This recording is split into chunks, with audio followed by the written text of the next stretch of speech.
इस खबर के प्रायोजक बाय वागजी मसाले, हर चुटकी में जायका। वागजी प्रीमिक्स स्पाइसेस। इंदौर के वार्ड क्रमांक 1 के पार्षद ने नूरानी नगर कब्रिस्तान में पानी की पाइपलाइन, स्ट्रीट लाइट और अन्य कार्यों का लोकार्पण किया। पाइपलाइन का काम पूरा हो चुका है, जबकि विद्युत खंभे लगने का कार्य शुरू हुआ है। समारोह में कमेटी अध्यक्ष इमामुद्दीन तिगाला व अन्य सामाजिक लोग मौजूद थे। मुस्लिम समुदाय ने पार्षद और उनकी टीम का आभार जताया। तिगाला ने भी पार्षद का धन्यवाद किया। सरपंच सौरभ पटेल ने कब्रिस्तान का दौरा कर समस्याओं का जायजा लिया और कमेटी के निर्देशानुसार कार्य करने की प्रतिबद्धता जताई। मुबारकबाद देता हूँ इमामुद्दीन तिगाला जी, जब से इस कब्रिस्तान के सदर बने हैं और ये जिनकी कमेटी बनी है, मैं समझता हूँ कि बड़ा जोरदार देखने को ऐसा लग रहा है कि पूरा कब्रिस्तान को सजावट का काम जो जब से चल रहा है, ये जब से बने हैं, मैं मुबारकबाद देता हूँ इनको और इनके उज्जवल भविष्य की कामना करता हूँ। ऐसे लोग अगर इससे जुड़े हुए तो निश्चित ही इसका उद्धार होगा। आज मैं उसी सिलसिले में यहाँ आया था और मैंने पहलवान को पहले बताया था कि मैं मेरे लायक जो भी काम आप बताएंगे मैं उसको प्रायोरिटी पे लेके मैं करूंगा। ये रोड जैसे जो हो रहा है, इतना रोड है, हाई मार्क्स है, तो जो भी ये बताएंगे हमारे अध्यक्ष जी, उसका पूरा काम हम सब मिलके ही करेंगे। तो सब अपने ही घर का ही काम, सब असली घर यही है, मरने के बाद तो सबको यही आना है, तो इसकी तैयारी दुनिया के घर तो बनाते रहते हैं, ये खास असली घर यही है, इसकी तैयारी चल रही है। और मैं जो सहयोग होगा मैं पहलवान साहब के साथ हूँ और जो बोलेंगे करूंगा। सौरभ पटेल, सरपंच बांक। मैं नेशनल चैनल से भैया, ये सारे नेशनल चैनल है मेरा। ठीक है सर, बताइए किस तरीके का आप एक विकास कार्य कर रहे हैं इस कब्रिस्तान के अंदर। आपने पाइपलाइन डलवाई और आने वाली जो समस्या है और इसके अंदर उसको किस तरीके से आप हल करेंगे। विधानसभा क्षेत्र क्रमांक 1 के वार्ड क्रमांक 1 शालीमार पैलेस स्थित ये कब्रिस्तान है, जिसमें कुछ दिन पूर्व में हमारे परम मित्र बबलू खान का इंतकाल होने के पश्चात आया था। यहाँ बहुत अंधेरा था। उसी दिन मैंने इनसे बात की थी और इन लोगों ने मांग की थी कि हमें लाइटों की आवश्यकता है, कब्र खोदने में बड़ी समस्या रात के समय आती है। तो उस दिन जो हमने हाँ की थी कि हम जल्दी 25-30 LED यहाँ लगा देंगे, वो लगाना हम कल या परसों से चालू कर देंगे। उसी के नियमित समाज जनों से चर्चा कर रहे हैं कि कल या परसों से हम चालू कर देंगे।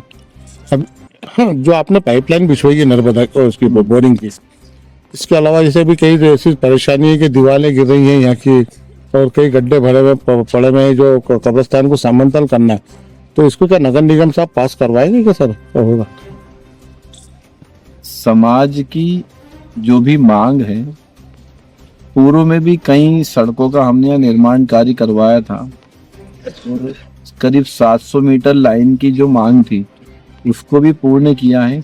और आगे भी जो भी इनकी मांग रहेगी वो निगम से हो, विधायक जी से हो, महापौर जी से हो या सांसद जी से हो, पूरा प्रयास करके वो कार्य करेंगे। सर, आपका पद आपका महेश चौधरी, पार्षद, इंदौर, वार्ड क्रमांक 1। ठीक सर, थैंक यू। विकास कार्य हुआ आपके कब्रिस्तान में और किस तरीके से पार्षद महोदय ने आपके क्षेत्र में काम कराया? हमारे क्षेत्र में भी काम करवा रहे हैं, वार्ड क्रमांक 1 में भी। और उसी तरीके से मैं जब सदर बना था कब्रिस्तान कमेटी का, तो मैं पहली बार पार्षद जी के पास गया था, इमरान भाई, जावेद भाई, इनके सबके साथ में। और जाने के बाद में मैंने कब्रिस्तान की समस्या इनको बताई और कब्रिस्तान के लेटर पैड के ऊपर इनको सारी समस्याएं मैंने लिख के दी थी। तो वो समस्याएं जो थी वो धीरे धीरे हो रही है। अभी जैसे पूरे कब्रिस्तान के अंदर पाइपलाइन इन्होंने बिछा दी है, थोड़ी और बाकी वो भी बिछ जाएगी इंशाल्लाह। अब ये जो लाइट है, लाइट की बहुत कमी थी यहाँ कब्रिस्तान के अंदर, रात में अंधेरा रहता था और वो भी समस्या हल कर दी है इन्होंने। अब जो रोड का है और कंपाउंड वॉल का है, जो अभी पार्षद जी ने बोला ही है, आगे सब काम होते रहेंगे, करते रहेंगे। और हम इनसे यही आशा करते हैं कि कब्रिस्तान के अंदर विकास हो जाएगा, जन समस्या जो है वो हल हो जाएगी। अध्यक्ष महोदय, एक सवाल मेरा कि जब आप बीजेपी से कार्य कराने की अपेक्षा रखते हो तो वोट देने के टाइम में आप अपेक्षा क्यों नहीं रखते? कई बीजेपी नेताओं का ये सवाल रहा है कि हम मुस्लिम समुदाय के क्षेत्र में काम करना तो चाहते हैं, मगर मुस्लिम समुदाय बीजेपी को वोट नहीं देती। उस विषय में आपका क्या कहना? उस विषय में ये है कि ये कुछ बीजेपी के लोग तो अच्छे हैं, मगर कुछ जो एक सांप्रदायिक जो भाषण दे देते हैं और जो आप शब्द बोल देते हैं इस्लाम के बारे में, अल्पसंख्यकों के बारे में, उस वजह से कौम थोड़ी सी डरी हुई है।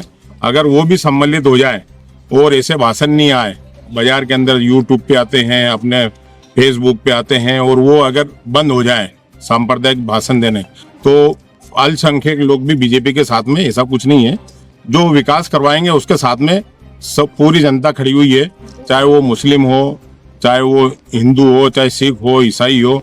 और हम हमारे महेश चौधरी जी साहब की प्रार्थना इसी बात के ऊपर करते हैं कि ये विकास कराते हैं वार्ड के अंदर, और इसी के लिए और इनको बोर्ड भी मिलेंगे और सब काम होंगे। सिर्फ एक थोड़ा सा भाषण अब शब्द वाले जो लोग दे देते हैं, जिनको कुछ सब मालूम ही नहीं है क्या है क्या नहीं है, इसलिए थोड़ा सा अल्पसंख्यक विभाग थोड़ा सा बीजेपी से दूर हटा हुआ है।